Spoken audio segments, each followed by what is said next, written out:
வணக்கம், நான் உங்களோட பாதி பேசுகிறேன். இன்றைக்கி வந்து பார்த்திங்கன்னா 45வது நாள் 2வது ப்ரோமோ தான் நம்ம இன்றைக்கி வந்து பேச போகிறோம். என்னன்னு பார்த்தீங்கன்னாக்கா, காலையில் ஆல்ரெடி சொன்னது தான். எல்லாருமே அவங்களுக்கு வந்து யார் பெஸ்ட்டு பர்ஃபார்மரு, யார் வந்து ஒஸ்ட்டு பர்ஃபார்மர்னு சொல்லிட்டு வந்து டீமுக்குள்ளே வந்து மாற்றி செலக்ட் பண்ணிட்டாங்க.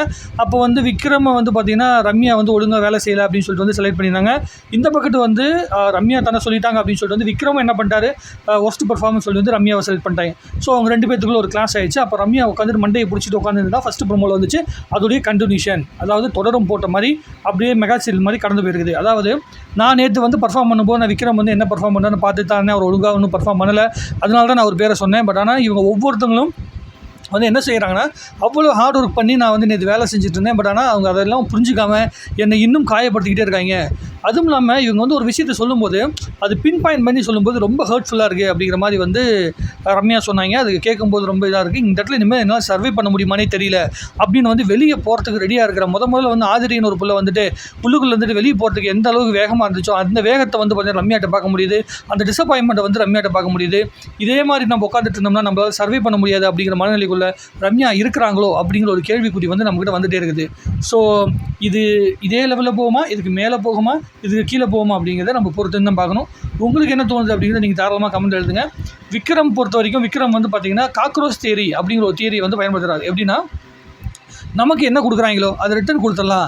அதை கொஞ்சம் சார்காஸ்டிக்காக கொடுத்துட்டு இருந்தார் முதல்ல. இப்போ வந்து கொஞ்சம் சீரியஸாக கொடுக்குறாரு. நீ வந்து எனக்கு வந்து சரியில்லைன்னு சொல்லிட்டியா, நானும் ஒன்று சரியில்லைன்னு சொல்லிடுறேன்.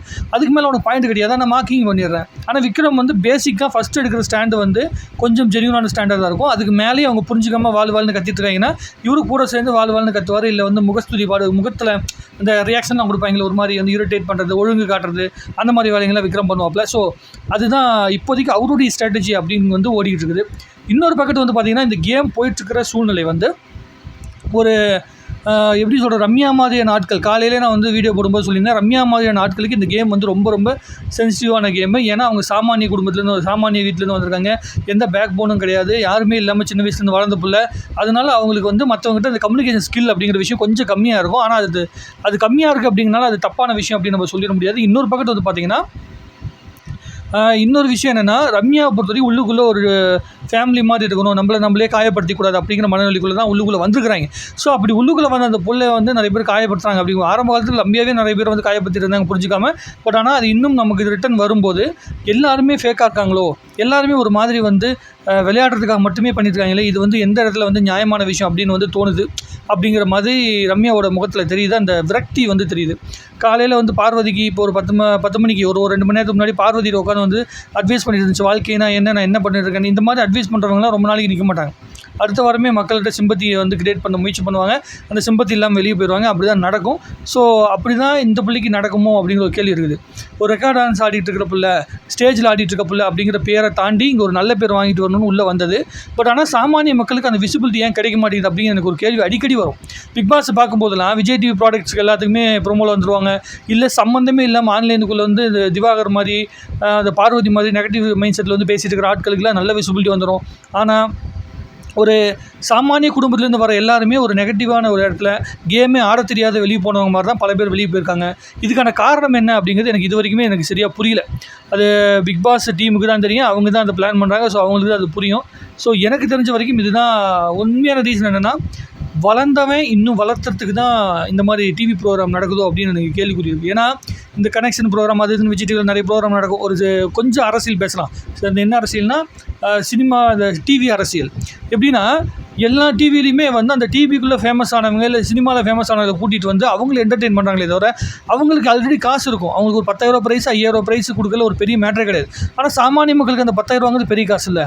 இப்போது டிவிக்குள்ளே இருக்கிற எல்லா ப்ரோக்ராமே சாமானிய மக்களுக்கான ப்ரோக்ராம் கிடையவே கிடையாது. எல்லாமே ஏற்கனவே ஃபேமஸ் ஆனவங்க சந்தோஷமாக வந்து டிவியில் அவங்களுக்கு வந்து எப்போ ஷூட்டிங் இல்லையோ அப்போ வந்து டிவியில் உட்காந்து ஒரு ப்ரோக்ராம் நடிப்பாங்க. அந்த ப்ரோக்ராமை நம்ம கை கொட்டி வீட்டில் உட்காந்து சிரிச்சிட்ருக்கோம். புரியுதுங்களா? ஃபினான்ஷியலாக ஸ்டெபிலைஸ் ஆன ஒருத்தங்களை டிவிக்குள்ளே உட்கார வச்சு கேம் ஆட வச்சுட்ருக்காங்க. அதை பார்த்து ஃபினான்ஷியலாக ஸ்டெபிலைஸ் ஆகாத நம்ம உட்காந்து கொண்டாடிட்டு இருக்கிறோம். அதுதான் பிக் பாஸ்லேயும் நடக்குதோ அப்படிங்கிற கேள்விக்குறி இருக்குது. கஷ்டப்பட்டு இருக்கிறவங்களுக்கான வாய்ப்புகள் பெருசாக வராமல் ஏற்கனவே ஓரளவுக்கு ஃபெமிலியர் ஆகிட்டு அதை இன்னும் பெருசாகிறவங்களுக்கு தான் பிக் பாஸ் நிறைய பயன்படுத்தே தவிர இந்த போன வாட்டி பரவாயில்ல, யாரும் முத்துக்குமரன் மாதிரியான ஆட்களுக்கு ஓரளவுக்கு பரவாயில்ல. ஆனால் அது மாதிரி எல்லா டைமும் நடக்குதான்னு பார்த்தீங்கன்னா கேள்விக்குறியாக இருக்குது. அதே மாதிரி பிக் பாஸுக்குள்ளேருந்து வெளியே வந்த பல பேரில் வந்து கொஞ்சம் மீடியா நாலேஜை வந்து வளர்த்துக்கிட்டவங்க மட்டும் தான் பெரிய அளவுக்கு ஃபெமிலியராக இருக்காங்களே தவிர, பல பேர் இது மாதிரி சாமானிய குடும்பத்துலேருந்து வந்த பல பேருக்கான வாய்ப்புகள் இல்லாமல் போச்சு. ஏன் துஷார் போல வந்தால் வெளியே வந்து துஷாரை பேட்டி கூட எடுத்த மாதிரி தெரில, துஷார் வந்து வெளியே வந்து பேட்டி கொடுத்த மாதிரி கூட தெரில. அப்போ அப்படியே ஒதுக்கிட்டாங்க. ஒரு சாமானிய குடும்பத்துலேருந்து வந்தவன் அப்படியே ஒன்றுமே இல்லாமல் மீடியா விசிபிலிட்டி இல்லாமல் போய் சேர்ந்து கிடக்கிறான். ஸோ இது எந்த மாதிரியான ஒரு மனநிலையை, எந்த மாதிரியான பிக் பாஸ் பார்க்கணுங்கிற அந்த ஆடியன்ஸோட மனநிலையை கொண்டு வரும் அப்படிங்கிறது எனக்கு தெரியல. உங்களுக்கு தெரியுது அப்படின்னா நீங்கள் தாராளமாக கமெண்ட் எழுதுங்க. மறுபடியும் அடுத்த வீடியோவில் சந்திக்கலாம். உங்களுடைய கருத்து இந்த ரம்யா பேசின விஷயமா இருக்கட்டும், இல்லை விக்ரம் பேசின விஷயமா இருக்கட்டும், இதை நினச்சி நீங்கள் இதை பார்த்து உங்களுக்கு என்ன தோணுங்கிறத நீங்கள் தாராளமாக கமெண்ட் எழுதுங்க. இன்னும் நிறையா பேசுவோம்.